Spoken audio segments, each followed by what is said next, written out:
كيف لا أهجرك يا بلادي والأسد فيك يبكي والنخبة تبكي. كيف لا أهجرك يا بلادي وأصبحت كأنك غابة، القوي فيها يأكل الضعيف والبصير فيها يقوده كفيل. قم للمعلم ووفه التبجيلا، كاد المعلم أن يكون رسولا. معلمي أزف لك التحية معطرة منمقة ندية، وأبعث دائما أحلى سلامي وأشواقي لطلتك البهية. إليك الحب والتقدير دوما يحفك في صباحك والعشية. يؤكد هذا على أهمية ودور المعلم الكبير، فالمعلم رسول لنقل العلم وتعليمه، وهو الذي يربي ويخرج الأجيال لتكون مؤهلة لقيادة المستقبل، فهو الذي يخرج الطبيب والمهندس والمعلم وغيرهم.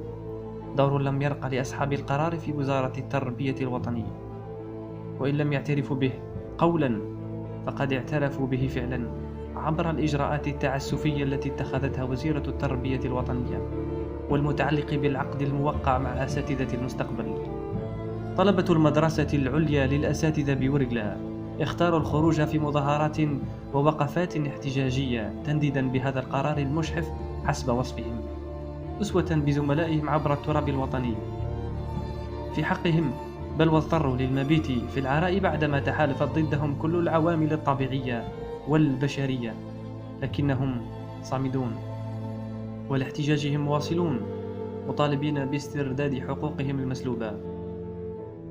نقف هنا من أجل أن تحقق مطالبنا. المطلب الأول لا لتغيير البند الرابع، كلنا نريد أن نعمل داخل ولايتنا. والمطلب الثاني نريد الدراسات العليا مثلنا مثل باقي الجامعات. حال طلبة المدرسة العليا للأساتذة بورقلا لا يختلف كثيرا عن حال زملائهم عبر التراب الوطني في القبة وسطيف وسكيكدا وقسنطينة وغيرها من المدارس الأخرى. كلهم وقفوا وقفة رجل واحد تحت شعار واحد لتحقيق هدف واحد، ولا زالوا صامدين.